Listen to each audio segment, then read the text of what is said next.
It's okay. একটু late, রাস্তায় যা জ্যাম, এত পেন নিয়ে বাসা থেকে বের হয় মুশকিল। তানিম, তানিম। হ্যাঁ বলো। আমি আমি এখানে তোমার পাশে বসে আছি, আর তুমি কি করছো? এক কাজ করো, আমি বরং চলে যাই, তুমি গিটার প্র্যাকটিস করো। নতুন একটা গান ট্রাই করছিলাম, শুনবে? না, তোমাকে আমি বলেছি বারবার তানিম, আমার এসব গান বাজনা ভালো লাগে না। আমি কেমন ফ্যামিলির মেয়ে তুমি জানোই। ঠিক আছে, বেশ। তবে হ্যাঁ, তোমার নেক্সট বার্থডেতে তোমাকে একটা গিটার গিফট করব। আজ আমাদের রিলেশনের 3 বছর পূর্ণ হয়েছে, অথচ তোমার মনেই নেই। ও শিট, তাই 3 বছর হয়ে গেছে?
ভাই আপনার একটা খবর দিতে আইছিলাম ভাই। আমারে কেন?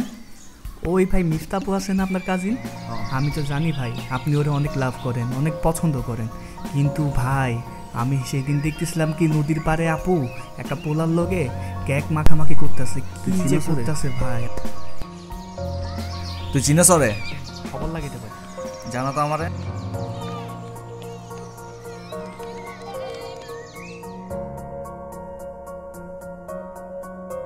নাউজুবিল্লাহ, আমার মেয়ে শেষ পর্যন্ত এসব করে বেড়াইতেছে, আমার মুখে চুলকানি মারার জন্য বসে আছে। ছেলেটা সবসময় গিটার, তবলা, গান বাজনা নিয়ে পড়ে থাকে। আমার তো শুনেই মাথা ধরে গেছে আঙ্কেল। ফারহান বাবা, তুমি তোমার মা বাবাকে একবার আমার সাথে দেখা করতে বলো, তোমাদের এঙ্গেজমেন্টটা তাড়াতাড়ি সেরে ফেলা দরকার। ঠিক আছে আঙ্কেল, আসসালামু আলাইকুম।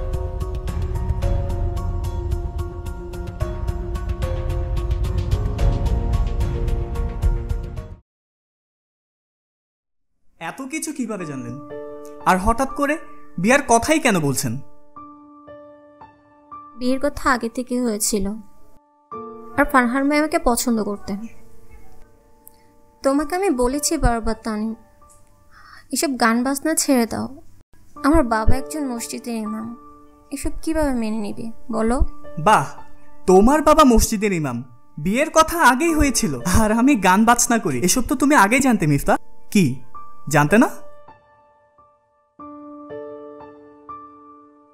আমি জানি না। আসি, আমার ভালো লাগছে না।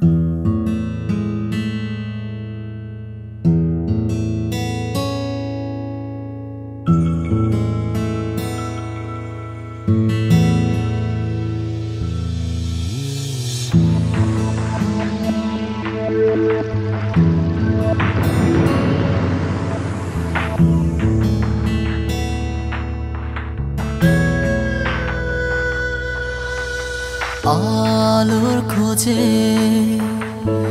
ঠিকানাবিহীন পথে ছুটেছি আমি একা,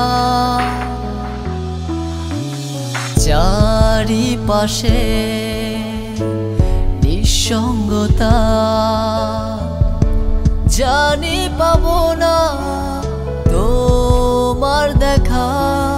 হঠাৎ ঝোড়ো হাওয়া তোমার চলে যাওয়া, শত অনুরোধে ফেরাতে পারিনি, চেনা ঠিকানায় বড় নিরুপায়, আজও তোমার আশা ছাড়িনি।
পারিনি,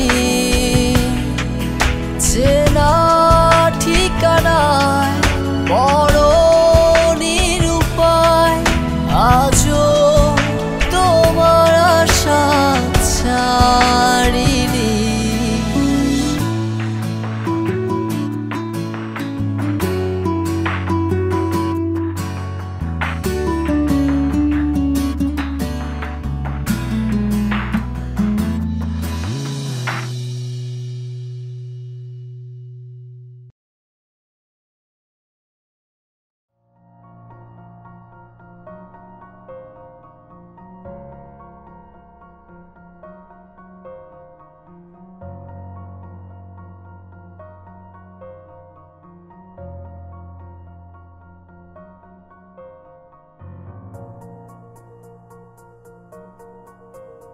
হ্যাপি বার্থডে।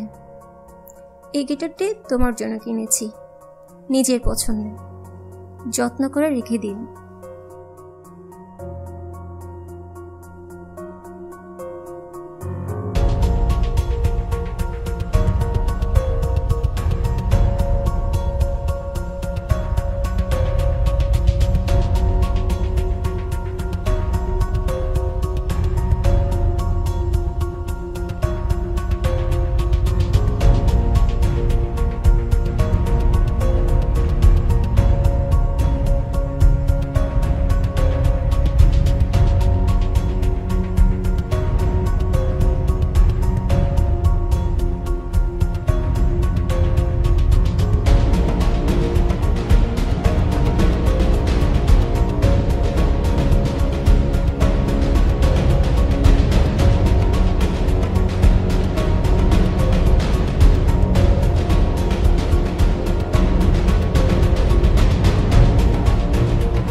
মেয়েটা আমার খালাতো বোন,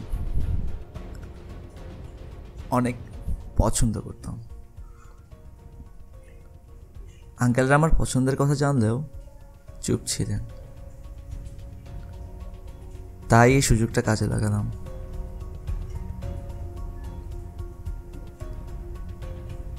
মিফতাকে ভুল বুঝবেন না। ওর বাবা বলেছিল বিয়েতে রাজি না হলে ওনাকে আর বাবা বলে রাখতে পারবে না,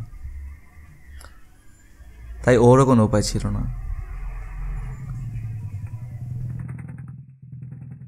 ওর মোবাইলটাও কেড়ে নিয়েছে।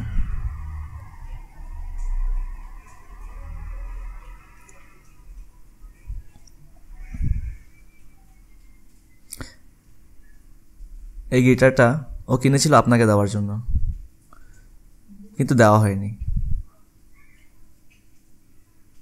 আর হ্যাঁ, একটা চিঠিও আছে। আমি পড়িনি কিন্তু। আম সরি। আসরের নামাজের পর ওর দাফন হয়েছে।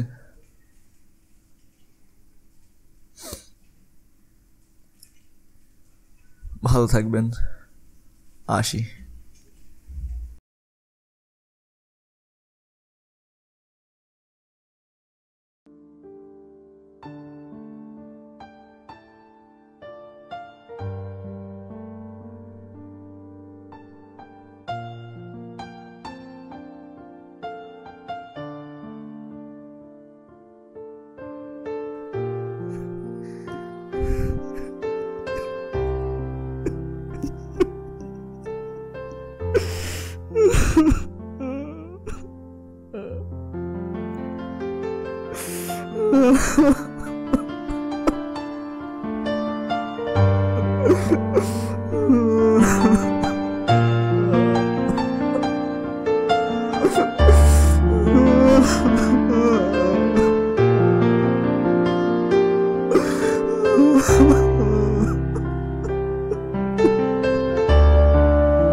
মাঝে মাঝে সম্পর্কগুলো যেন আমাদের সমাজের গড়ে তোলা কাঁটাতারের সীমান্তে গিয়ে আটকা পড়ে।